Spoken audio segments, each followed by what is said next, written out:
곧버스 만원 사례, 과연 지금 시장이 곧버스를 갈아탈 때일까? 네, 반갑습니다.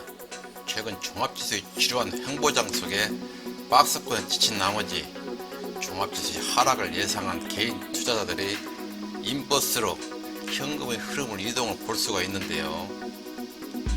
특히 삼성전자의 경우 지난주 주가가 반등하는 모습이 나오자마자 1조 8천억이 가까이 개인 투자자들의 매수세가 이어졌는데요. 이 중 대부분의 자금이 곧버스로 옮겨 탄 것으로 나왔죠. 물론 그동안 동사는 가격 조정과 기간 조정으로 인해서 지루한 박스권에 머물게 되면서 주가가 반등 시 차익 매물이 나오리라는 것은 이미 예상을 했었는데요. 그렇다면 과연 현 구간에서 인버스를 갈아탈 때가 왔을까? 물론 현 국내 종합지수를 볼 적에 아주 지루한 횡보장으로 인해 불안 심리를 부추겨서 인버스로 갈아탈 수도 있는 시장 흐름인데요. 개인 투자들이 내다보는 조정장으로 이어질 수 있을까?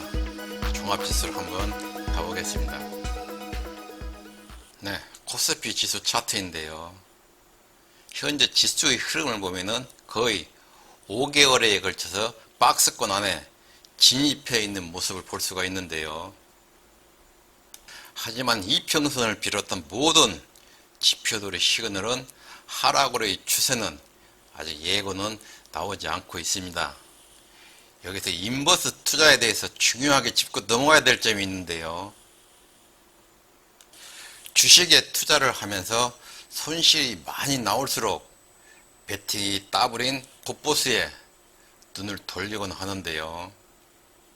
지난번 코스피가 최고점에 도달하게 됐을 적에 개인 투자자들은 버블을 예측하고 곧버스에 베팅하면서 하락의 예측이 빗나가면서 개미 무덤을 만들고 말았었죠.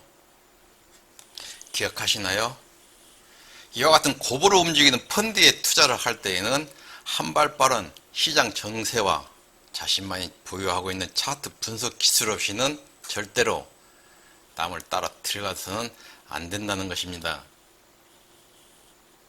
현 종합지수의 위치를 보시면은 박스권 내에서 추세가 우상향으로 현재의 위치에서보다는 지수가 박스권 상단을 돌파하지 못하고 박스권 하단 접근시를 노려서 시그널의 신호에 따라서 그때 인버스에 갈아타도 늦지는 않겠죠.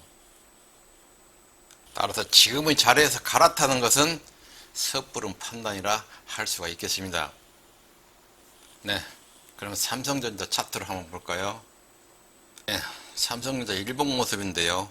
보시면은 주가가 상승과 하락을 반복하면서도 이처럼 다중 바닥을 형성하고 있는 모습을 쉽게 볼 수가 있는데요. 또 주가가 추세 전환으로 방향을 잡기 위해서 지난 5월 달부터 추세 저항선에 치고 떨어지기를 반복을 하면서 지난주에서야 추세 저항대를 힘차게 돌파하는 모습이 나왔는데요. 하지만 아쉽게도 개인 투자자들의 매도세가 이어졌죠. 제 계산으로 볼 때에는 이번에 차익 실현한 개인들은 바닥권에서 진입한 개인 투자자로 볼 수가 없습니다. 물려서 물타기를 했거나 주가가 단기 고점에 맞고 하락을 예상하면서 나온 실망 매물이겠죠. 또 주가가 반등이든 실망이든 매도를 하셨다면은 이처럼 최소한 숨고르기 구간에서의 진입을 노리셔야죠. 인버스로 갈아탈 때는 아니다라는 것입니다. 주식에서 손실을 부르던 투자자가 ETF 같은 곧버스에 올라탄다 해서 수익을 내고 나올 수가 있을까요? 이 종목에서 손실을 보았으니 다른 종목에 가서 수익을 챙기면 되겠지 하는 매매는 다람쥐 쳇바퀴식으로 종목을 돌릴 뿐 절대 성공을 할 수가 없습니다. 그리고 지금은 예전 같지 않고 현 국내 주식시장은 수익 내기에 아주 좋은 시장인데요. 어느 종목에다 한번 진입했다면 최소 50%의 수익은 내고 나온다는 사직생 정신으로 주식을 대하십시오. 네, 오늘도 끝까지 저와 함께 해주셔서 감사합니다.